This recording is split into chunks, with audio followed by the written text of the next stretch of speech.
को भाला पड़ा ना, तो स्वाभाविक सी बात है उनको बचाने के लिए भी मुगल सैनिक कोशिश करेंगे। तो इधर मानसिंह को भी मुगलों ने घेर लिया, मुगल सेना ने, उनकी सुरक्षा के लिए। तो मानसिंह के चारों तरफ भी एक घेरा हो गया, लेकिन यह घेरा बड़ा था, यह घेरा छोटा था।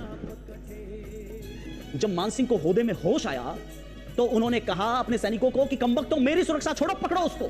आप सोचिए कि इस कंडीशन के अंदर क्या हो सकता है। यह घेरा यहां से उठ के यहां पर आ गया, यानी चारों तरफ मुगल सैनिकों ने घेर रखा है, बीच में मेवाड़ी सैनिक घिरे हुए हैं और राणा प्रताप को, क्योंकि उनकी सुरक्षा सबसे ज्यादा महत्वपूर्ण है।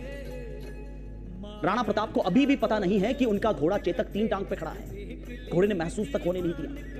ऐसे वक्त में झाला मानसिंह ने, जो हूबहू राणा प्रताप जैसे दिखते थे, मूछे कद काठी की स्टाइल में सब कुछ सेम था, उन्होंने रिक्वेस्ट की कि दाता हुकुम आप बचे तो मेवाड़ का स्वाभिमान बचेगा, और आप अगर चले गए तो मेवाड़ का स्वाभिमान फिर जिंदा कौन रखेगा, आपको तुरंत इस युद्ध क्षेत्र से निकल जाना चाहिए। राणा प्रताप कहां मानने वाले थे, रिक्वेस्ट उनके ससुर जी ने भी की, तब जाके मौन सहमति उन्होंने दी और झाला मानसिंह ने उनका छत्र सिर पे धारण किया और धारण करके सीधा इस टुकड़ी पर अटैक किया। तो ये सैनिक क्या सोचेंगे कि राणा प्रताप जो है वह मानसिंह पर अटैक करना चाहता है, तो झाला मानसिंह को राणा प्रताप समझकर इन मुगल सैनिकों ने घेर लिया चारों तरफ से, और इधर से पीछे वाले रास्ते से राणा प्रताप निकल गए। झाला मानसिंह, झाला मन्ना, चारों तरफ मुगल सैनिकों ने घेर लिया था, किसी की हिम्मत नहीं थी कि उनके पास जा सके, क्योंकि वे किसको समझ रहे थे कि यह प्रताप है, और उनके पास में कोई नहीं गया। सबने दूर से उनको तीर और भालों से पूरी तरह से बीध लिया था, उन्हें झाला बीदा के खिताब से नवाजा था। झाला मानसिंह वीर गति को प्राप्त हुए तो सारे मुगल सैनिक उनके इर्द गिर्द नृत्य कर रहे थे, अल्लाह अकबर के नारे लगा रहे थे। मानसिंह कछुआ घोड़े से उतरे, हाथी से उतरे, और हाथी से उतरकर हटाया उन सैनिकों को और कहा कि कमबख्त तो यह प्रताप नहीं है, आसानी से वो नहीं मर सकता, जाओ उसका पीछा करो।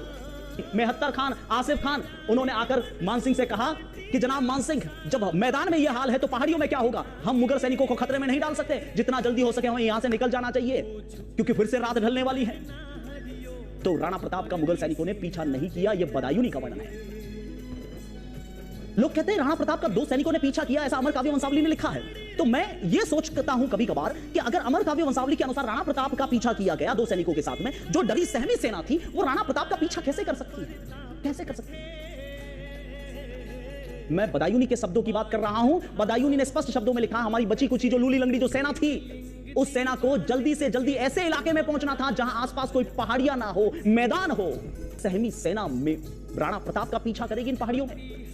डरी हुई थी वो सेना, पूरी रात तक जागती रही और अर्ली मॉर्निंग कल्टी मार गई। जो घायल सैनिक थे ना, उनको खाइया खोद खोद के खाइयों में सुलाया गया। डरी सहमी सेना कैसे पीछा कर सकती है? इधर राणा प्रताप की को